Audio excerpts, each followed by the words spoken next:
Hey guys, Drifter here. Welcome to Black Ops 2 In-Depth. In today's episode, we're going to be discussing the QBB LSW. Depending on who you ask and who you're playing with, it's going to be either called the QBB, the LSW, or what's that second light machine gun again? I don't know. I never use it, which is unfortunate because even though the stats on this gun are a little bit funny, it can be very fun to use. The first stat that we're going to discuss today is, as always, damage. It is a relatively low damage light machine gun, dealing 35 damage in close quarters combat, but dropping off to 20 damage at a distance.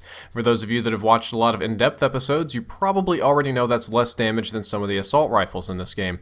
What that means for you is that it will take between 3 and 5 shots to kill, depending on how far away you are from the enemy. You'll notice that that is again more in line with the assault rifles in this game. It does have an intermediate damage of 25 between the ranges of 19 meters and 38 meters, so using those numbers you can see it'll deal 35 damage all the way up to 19 meters, meaning it's a 3-shot kill all the way up to about, 20-ish meters is a good enough approximation. And it's a 4-shot kill out to about 40-ish meters, but after that it's going to drop off to a 5-shot kill and not be very useful. Because of the way the maps are constructed in Black Ops 2, you will usually find that this weapon is a 4-shot kill with the exception of some very long-range combat. This is unfortunately the shortest ranged light machine gun in the game. None of the other ones are even compete with this. This is more like assault rifle range. The other ones are very, very high range. This is just a low-range light machine gun. If you add a silencer to it, you're going to get negative 30% range.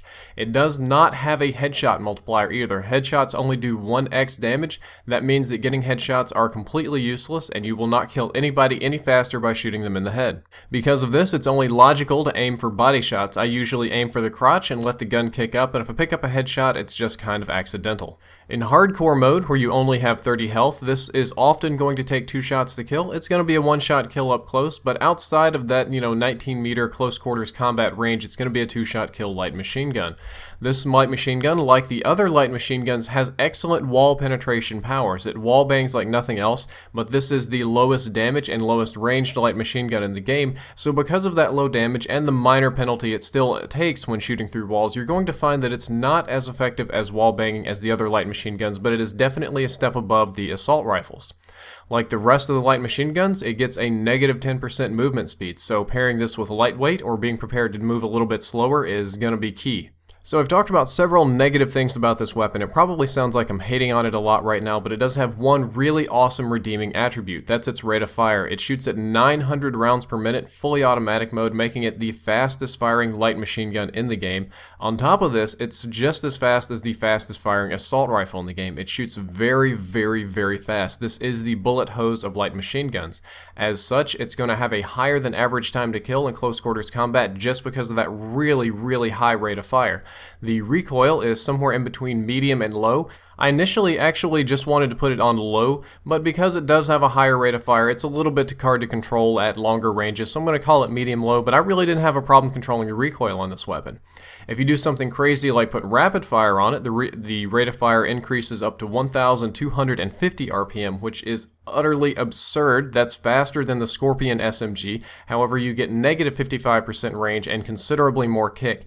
The weapon is kind of funny when you use rapid fire, but it makes it utterly worthless at long ranges. I really wouldn't recommend it, but if you like messing around, you'll probably get a kick out of that.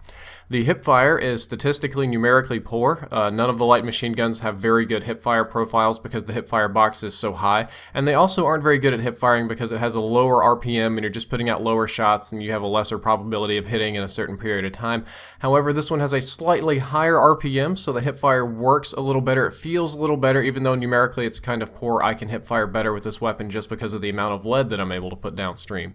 As mentioned before, the time to kill is very fast. Because it only takes 3 shots to kill, it shoots very fast. It's going to kill people very, very quickly, especially in close quarters combat. At medium range, it's going to be more of a 4-shot to kill weapon. It's still going to be a fast time to kill because of the high rate of fire, but not like super fast.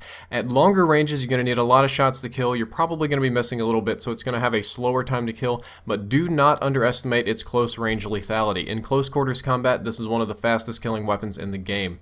The iron sights I find to be a tad ugly. This is always the most subjective part of an in-depth episode, and I always try to tiptoe around it, but I don't particularly like them, but I still manage to use them well. I don't know what kind of sense or logic that makes. I prefer many other iron sights, but these I'm able to use and kill people with, so I guess that means they're good. I don't know. Iron sights are always subjective. Just play with them, see if you like them.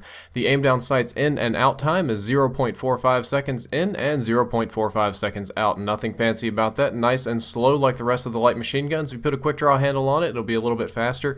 Reload time is fast for light machine guns. The actual animation time is 3.72 seconds. The reload cancel time is 3 seconds, and that seems incredibly slow compared to other weapons, but it's actually fast for light machine guns. It's not the fastest light machine gun, but it's close to fastest, and it's not going to punish you like the MK48. Another downside to this weapon is that it has a low magazine size of 75. However, if you put extended mags on it, it goes up to 100 round magazines, but extended mags makes you reload a little bit slower, so I typically avoid it. 75 rounds, it seems like a lot, but because of the rate of fire on this weapon, you're going to burn through it very quickly.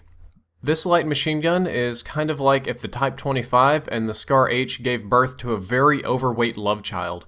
It has some very interesting rate of fire properties, range properties, but it has high damage, high penetration, iron sights are funny, and it moves really slow. It's almost like a light machine assault rifle hybrid of sort. It's somewhere in between the two with properties of both. As such, I personally do not prefer this weapon. I'm not hating on it. I don't use it a lot, but it can be very fun. This is the fun, aggressive light machine gun. This isn't the campy sit still in a building and put all your little bouncing betties everywhere. This is the light machine gun that people use when they want to take their LMGs out and play with them, when they want to get them close range, up nasty and dirty. That's the light machine gun that this one is. That's not normally how I LMG, but some people love doing that. If you like playing aggressively with LMGs, you're going to like this weapon. When it comes to class recommendations, I'm only going to be recommending attachments today because this weapon is all about comfort of use and I want you to be comfortable using it. The two attachments that I think are by far the most useful for the type of weapon this is are the stock. The stock is by far the most useful because you are very restricted in movement when you aim down sights. However, when you have the stock, you can sidestep a bit and kind of avoid trouble. The quick draw handle is going to be very useful because the light machine gun is best in close quarters combat and you want to have something that keeps it competitive with the other weapons, so you want to be able to aim down sights a little bit faster. You can add another attachment. Some of the ones I've enjoyed, I enjoyed a silencer, I enjoyed laser, basic red dot sight, holographic sight, that sort of thing. ACOG sight if you want to improve your accuracy, but I find the ACOG sight to be a little bit too far ranged. I'm not going to be recommending any perks because the perks you want to use with this light machine gun are the ones that you're most comfortable with. Me personally, you've seen a dozen in-depth episodes. I like lightweight, I like flak jacket, I like toughness, dexterity, that sort of thing. That's what I would run, but you want to run this weapon however you like to build your rushing class with these two attachments, and I feel that you'll be very strong and very effective if you do it that way. Well guys, that's all for this episode. I hope that you enjoyed it, and I hope that you learned something useful. If you'd like to check out my previous episode, which was on the actual effects of the foregrip, you can click the box on the left, it'll open in a new window. The next episode is going to be how each optic affects the accuracy of your weapon. You can click that box, it'll open in a new window. And as always, if you enjoyed the content, don't forget to like, favorite, and subscribe. Drifter out.